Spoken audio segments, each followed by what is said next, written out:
দীঘার মতো পিকনিক স্পটে, দীঘার মতো বেড়াবার জায়গায় আজকে সেখানে ধর্মস্থান হিন্দুদের মন্দির তৈরি হচ্ছে। আমি তাতে বিরোধী নই, ঘৃণার দিকে যাচ্ছি না।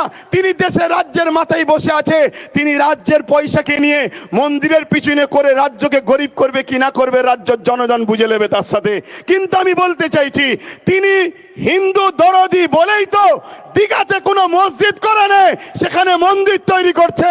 অথচ আজ থেকে দাবি করছি, তিনি তো বলে আমি সর্বধর্মের মানুষের নেতা, তাই সর্বধর্মের মানুষের নেতা হিসাবে আমি মুসলমানও এখান থেকে আওয়াজ তুলছি। দীঘায় যেমন 200 কোটি টাকা দিয়ে মন্দির করছেন, আপনি তো বলেছেন সংখ্যালঘুকে বেশি ভালোবাসি, কমসে কম 300 কোটি টাকা দিয়ে দীঘায় একটা মসজিদের আবদার আমরা রাখলাম। এটা করতে হবে।